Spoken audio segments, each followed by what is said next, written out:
MB. ಪಾಟೀಲರೇ, ಮಾನವೀಯತೆಯನ್ನು ಏನಾದರೂ ಮರ್ತು ಬಿಟ್ಟಿದ್ದೀರಾ? ಪ್ರಕಾಶ್ ರಾಜ್ ಮೇಲೆ ಎಂ.ಬಿ. ಪಾಟೀಲ್ ಇಷ್ಟೊಂದು ಉರಿತಾ ಇರೋದು ಯಾಕೆ? ಪ್ರಕಾಶ್ ರಾಜ್ ಅವರು ಮಾಡ್ತಾ ಇರೋದ್ರಲ್ಲಿ ತಪ್ಪೇನಿದೆ? ನಮಸ್ಕಾರ. 1000ಕ್ಕೂ ಹೆಚ್ಚು ದಿನಗಳಿಂದ ಭೂಮಿಗಾಗಿ ದೇವನಹಳ್ಳಿಯ ರೈತರು ಹೋರಾಟವನ್ನ ಮಾಡ್ತಾ ಇದ್ದಾರೆ. ವಿರೋಧ ಪಕ್ಷದ ಸ್ಥಾನದಲ್ಲಿದ್ದಾಗ ಕಾಂಗ್ರೆಸ್ ನಾಯಕರು ಸೇರಿದಂತೆ ಸಿದ್ದರಾಮಯ್ಯ ಅವರು ಕೂಡ ದೇವನಹಳ್ಳಿ ರೈತರಿಗೆ ಬೆಂಬಲವನ್ನ ಸೂಚಿಸಿದ್ರು. ಇದೀಗ ಅವರೇ ಅಧಿಕಾರದಲ್ಲಿರೋ ಸಮಯದಲ್ಲಿ ರೈತರ ಪ್ರತಿಭಟನೆಗೆ ಕ್ಯಾರೆ ಅನ್ನದೆ ಸಮಯಾವಕಾಶ ಬೇಕು ಅಂತ ಹೇಳಿ ದಿನಗಳನ್ನ ಮುಂದೆ ಹಾಕ್ತಾ ಇದ್ದಾರೆ, ದಿನಗಳನ್ನ ಮುಂದೆ ದೂಡ್ತಾ ಇದ್ದಾರೆ. ಮತ್ತೆ ಮತ್ತೆ ಸವಿಯಬೇಕೆನಿಸುವ ಮೃದುವಾದ ನಂದಿನಿ ಪನ್ನೀರ್. ದೇವನಹಳ್ಳಿ ತಾಲೂಕಿನ 13 ಗ್ರಾಮಗಳ 1770 ಎಕರೆ ಕೃಷಿ ಭೂಮಿಯನ್ನ ಕೈಗಾರಿಕೆಗಾಗಿ ಸರ್ಕಾರ ಭೂಸ್ವಾಧೀನ ಮಾಡಿಕೊಳ್ಳೋದಕ್ಕೆ ಮುಂದಾಗಿದೆ. ರೈತರು ತಮ್ಮ ಭೂಮಿಗಾಗಿ ಕಳೆದ 3.5 ವರ್ಷದಿಂದ ಸತತವಾಗಿ ಹೋರಾಟವನ್ನ ಮಾಡ್ತಾ ಇದ್ದಾರೆ, ಪ್ರತಿಭಟನೆಯನ್ನ ನಡೆಸ್ತಾ ಇದ್ದಾರೆ. 1000ಕ್ಕೂ ಹೆಚ್ಚು ದಿನಗಳಿಂದ ಪ್ರತಿಭಟನೆ ನಡೆಸ್ತಾ ಇರೋ ರೈತರ ಜೊತೆಗೆ ರಾಜ್ಯದ ನಾನಾ ಸಂಘಟನೆಗಳ ಹೋರಾಟಗಾರರು ಕೂಡ ಜೊತೆಯಾಗಿದ್ದಾರೆ. ಈ ಪ್ರತಿಭಟನೆ ದೇಶದ ಗಮನವನ್ನ ಸೆಳೆದಿದೆ. ರೈತರ ಮಧ್ಯೆಯೂ ಕೂಡ ಒಡುಕನ್ನ ತರೋದಕ್ಕೆ ಪ್ರಯತ್ನ ಪಟ್ಟಿದ್ದ ಕೈಗಾರಿಕಾ ಸಚಿವ ಎಂ.ಬಿ. ಪಾಟೀಲ್ ಅವರು ಜೂನ್ 24ರಂದು ನಡೆಸಿದ ಸುದ್ದಿಗೋಷ್ಠಿಯಲ್ಲಿ 3 ಗ್ರಾಮಗಳ 450 ಎಕರೆ ಭೂಮಿಯನ್ನ ಮಾತ್ರ ಭೂಸ್ವಾಧೀನ ಪ್ರಕ್ರಿಯೆಯಿಂದ ಕೈ ಬಿಡೋದಾಗಿ ಘೋಷಣೆ ಮಾಡಿದ್ರು. ಪಾಟೀಲರ ಈ ಘೋಷಣೆ ಸರ್ಕಾರ ರೈತರು ಮತ್ತು ರೈತ ಹೋರಾಟವನ್ನ ಒಡೆದು ಆಳೋ ಧೋರಣೆಯನ್ನ ತಳೆದಿರುವುದನ್ನು ಸೂಚಿಸಿತ್ತು. ತಮ್ಮ ಭೂಮಿಗಾಗಿ, ತಮ್ಮ ಸ್ವಂತ ಭೂಮಿಗಾಗಿ ಹೋರಾಟವನ್ನು ನಡೆಸ್ತಾ ಇರೋ ರೈತರು ಜೂನ್ 27ರಿಂದ ಬೆಂಗಳೂರಿನ ಸ್ವಾತಂತ್ರ್ಯ ಉದ್ಯಾನವನದಲ್ಲಿ ಅನಿರ್ದಿಷ್ಟಾವಧಿ ಧರಣಿಯನ್ನ ಆರಂಭ ಮಾಡಿದ್ದಾರೆ. ಸಮಯ ಕೇಳಿದ್ದ ಸಿಎಂ ಅವರು ಸಭೆ ನಡೆದ ಬಳಿಕನೂ ಕೂಡ ಮತ್ತೆ 10 ದಿನ ಸಮಯಾವಕಾಶ ಬೇಕು, ಕಾಲಾವಕಾಶ ಬೇಕು ಅಂತ ಕೇಳಿದ್ದಾರೆ. ರೈತರ ಈ ಅನಿರ್ದಿಷ್ಟಾವಧಿ ಹೋರಾಟದಲ್ಲಿ ಸಂಯುಕ್ತ ಕಿಸಾನ್ ಮೋರ್ಚಾದ ಪ್ರಮುಖ ನಾಯಕರಾದ ದರ್ಶನ್ ಪಾಲ್, ರಾಕೇಶ್ ಟಿಕಾಯತ್ ಸೇರಿದಂತೆ ಇಡೀ ದೇಶದ ರೈತರು, ಹೋರಾಟಗಾರರು ದೇವನಹಳ್ಳಿ ರೈತರ ಜೊತೆಗಿದ್ದಾರೆ. ಹಾಗೆಯೇ ಬಹುಭಾಷಾ ನಟರಾಗಿರೋ ಪ್ರಕಾಶ್ ರಾಜ್ ಅವರು ತಮ್ಮ ಬೆಂಬಲವನ್ನ ರೈತರಿಗೆ ನೀಡಿದ್ದಾರೆ. ರೈತರ ಹೋರಾಟದಲ್ಲಿ ಪ್ರಕಾಶ್ ರಾಜ್ ಅವರು ಭಾಗಿಯಾಗಿದ್ದಾರೆ.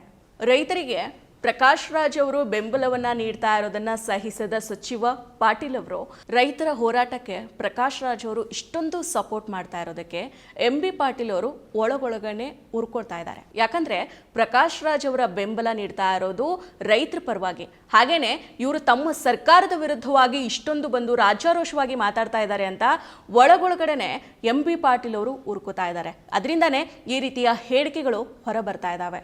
ನಟ ಪ್ರಕಾಶ್ ರಾಜ್ ರೈತ ಹೋರಾಟದಲ್ಲಿ ಭಾಗಿಯಾಗಿರೋದಕ್ಕೆ ವಿರೋಧವನ್ನು ವ್ಯಕ್ತಪಡಿಸ್ತಾ ಇದ್ದಾರೆ. ಹೌದು, ಬೆಂಗಳೂರಿನಲ್ಲಿ ಶನಿವಾರ ಮಾಧ್ಯಮಗಳ ಜೊತೆಗೆ ರೈತರ ಭೂ ಸ್ವಾಧೀನಕ್ಕೆ ಪ್ರಕಾಶ್ ರಾಜ್ ವಿರೋಧ ವ್ಯಕ್ತಪಡಿಸ್ತಾ ಇರೋ ವಿಚಾರವಾಗಿ ಎಂ.ಬಿ. ಪಾಟೀಲ್ ಅವರು ಪ್ರತಿಕ್ರಿಯೆಯನ್ನು ನೀಡಿದ್ದಾರೆ. ನಟ ಪ್ರಕಾಶ್ ರಾಜ್ ಅವರ ಹೋರಾಟ ಕೇವಲ ಕರ್ನಾಟಕದಲ್ಲಷ್ಟೇ ಯಾಕೆ? ಪ್ರಕಾಶ್ ರಾಜ್ ಬಹುಭಾಷಾ ನಟರಲ್ವಾ? ಬೇರೆ ರಾಜ್ಯಗಳಲ್ಲೂ ಕೂಡ ಅವರು ಹೋರಾಟವನ್ನ ಮಾಡಲಿ ಅಂತ ಕೈಗಾರಿಕಾ ಸಚಿವ ಎಂ.ಬಿ. ಪಾಟೀಲ್ ಅವರು ಟೀಕೆ ಮಾಡ್ತಾರೆ. ಮುಂದುವರೆದು ಕೇವಲ ಕರ್ನಾಟಕದಲ್ಲಿ ಮಾತ್ರ ಪ್ರಕಾಶ್ ಹೋರಾಟ ಯಾಕೆ? ಅವರು ಕರ್ನಾಟಕದಲ್ಲಿ ಮಾತ್ರ ಅಲ್ಲ, UPಯಲ್ಲಿ ಕೂಡ ಹೋರಾಟ ಮಾಡಲಿ, ಅಸ್ಸಾಂನಲ್ಲೂ ಅಷ್ಟೇ ಯಾಕೆ, ಗುಜರಾತ್ನಲ್ಲೂ ಕೂಡ ಹೋರಾಟವನ್ನ ಮಾಡಲಿ ಅಂತ ಹೇಳ್ತಾರೆ. ದೇವನಹಳ್ಳಿಯಲ್ಲಿ KIADB ಭೂ ಸ್ವಾಧೀನದ ಫೈನಲ್ ನೋಟಿಫಿಕೇಶನ್ ಆಗಿದೆ. ಈಗ ನೋಟಿಫಿಕೇಶನ್ ಮಾಡಬೇಕಾಗತ್ತೆ. ಅದಕ್ಕಾಗಿ ಒಂದಷ್ಟು ಕಾನೂನು ತೊಡಕುಗಳಿದ್ದಾವೆ. ಅವುಗಳ ಬಗ್ಗೆ AG ಬಳಿ ಚರ್ಚೆಯನ್ನ ಮಾಡ್ತೀವಿ. ಕಾನೂನಾತ್ಮಕ ಅಂಶಗಳ ಬಗ್ಗೆ ಈಗ ಹೇಳೋದಿಲ್ಲ. ಆದರೆ ಯಾರಿಗೂ ಕೂಡ ಅನ್ಯಾಯ ಆಗಬಾರ್ದು ಅಂತ ಎಂ.ಬಿ. ಪಾಟೀಲ್ ಅವರು ಹೇಳಿದ್ದಾರೆ. ಕೃಷಿ ಮತ್ತು ಕೈಗಾರಿಕೆ ಎರಡನ್ನೂ ಕೂಡ ನಾವು ಸರಿದೂಗಿಸ್ಕೊಂಡು ಹೋಗಬೇಕಾಗಿದೆ. ಈ ಸಂಬಂಧ ಈಗಾಗಲೇ 4-5 ಮಹತ್ವದ ಸಭೆಗಳು ನಡೆದಿದ್ದಾವೆ. ಮುಖ್ಯಮಂತ್ರಿ ಸಿದ್ದರಾಮಯ್ಯ ಅವರು ಕೂಡ ಶುಕ್ರವಾರ ಸಭೆಯನ್ನು ನಡೆಸಿ 10 ದಿನಗಳ ಕಾಲಾವಕಾಶವನ್ನ ಕೇಳಿದ್ದಾರೆ. ಇದರಲ್ಲಿ ಕಾನೂನು ತೊಡಕಿನ ಸಂಗತಿಗಳಿದ್ದಾವೆ, ಇವುಗಳನ್ನ ಬಗೆಹರಿಸಿಕೊಳ್ಬೇಕಾಗಿದೆ. ಜೊತೆಗೆ ಸಂತ್ರಸ್ತ ರೈತರಿಗೆ ಸೂಕ್ತ ಪರಿಹಾರ ಕೊಡೋ ಅಗತ್ಯ ಇದೆ. ಮುಂದಿನ ಕೆಲವೇ ದಿನಗಳಲ್ಲಿ ಇದೆಲ್ಲ ಇತ್ಯರ್ಥಗೊಳ್ಳಲಿದೆ ಅಂತ ಎಂ.ಬಿ. ಪಾಟೀಲ್ ಅವರು ತಿಳಿಸಿದ್ದಾರೆ. ನನಗಿಷ್ಟ ನಂದಿನಿ ತುಪ್ಪ, ಶುದ್ಧ ತುಪ್ಪ ಅಂದ್ರೆ ನಂದಿನಿ. ನೋಡಿದ್ರಲ್ಲ, ಒಡೆದಾಳೋ ನೀತಿಯನ್ನ ಕಾಂಗ್ರೆಸ್ ಸರ್ಕಾರ ಕೂಡ ಅನುಸರಿಸ್ತಾ ಇದೆ. ರೈತರ ಪರವಾಗಿ ಪ್ರತಿಭಟನೆ ಮಾಡ್ತಾ ಇರೋ ಪ್ರಕಾಶ್ ರಾಜ್ ಅವರಿಗೆ ಯಾಕೆ ಬೆಂಬಲವನ್ನ ಸೂಚಿಸ್ತಾ ಇದ್ದೀರಿ ಅಂತ ವಿರೋಧವನ್ನ ವ್ಯಕ್ತಪಡಿಸ್ತಾ ಇದ್ದಾರೆ. ರೈತರ ಜೊತೆಗೆ ಪ್ರಕಾಶ್ ರಾಜ್ ಅವರು ನಿಂತಿರೋದ್ರಲ್ಲಿ ಏನ್ ತಪ್ಪಿದೆ? ಇದಕ್ಕೂ ಕೂಡ ಎಂ.ಬಿ. ಪಾಟೀಲ್ ಅವರು ವಿರೋಧವನ್ನು ವ್ಯಕ್ತಪಡಿಸ್ತಾ ಇದ್ದಾರೆ. ಅಂದ್ರೆ ಇವರಿಗೂ ಬಿಜೆಪಿ ನಾಯಕರಿಗೂ ಏನು ವ್ಯತ್ಯಾಸ ಉಳಿಯುತ್ತೆ? ರೈತರ ಪರವಾಗಿ ಎಂ.ಬಿ. ಪಾಟೀಲರ ನಿಲುವಿಲ್ಲ ಅನ್ನೋದು ಮೊನ್ನೆ ನಡೆದ, ಅಂದ್ರೆ ಜುಲೈ 4ರಂದು ನಡೆದ ರೈತರ ಮತ್ತು ಸಿಎಂ ಸಭೆಗೆ ಪಾಟೀಲರು ಗೈರಾಗಿರೋದ್ರಿಂದಾನೇ ತಿಳಿಯುತ್ತೆ.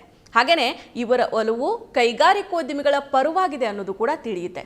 ರೈತರ ಬಗ್ಗೆ ಇವರು ಹೊಂದಿರೋ ನಿಲುವು, ಇವರ ನಡವಳಿಕೆ, ಇವರ ಹೇಳಿಕೆಗಳಿಂದನೇ ತಿಳಿಯುತ್ತೆ.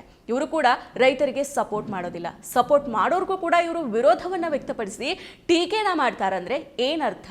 ದೇವನಹಳ್ಳಿ ರೈತರ ಮೇಲೆ ಇವರುಗಳು ತೋರ್ತಾ ಇರೋ ನಿಲುವಿಗೂ, ಈ ಹಿಂದೆ ಮೋದಿ ಸರ್ಕಾರ ಪಂಜಾಬ್ ರೈತರಿಗೆ ತೋರಿಸಿದ ನಿಲುವಿಗೂ, ಅಸಡ್ಡೆಗೂ ಯಾವುದೇ ವ್ಯತ್ಯಾಸ ಇಲ್ಲ.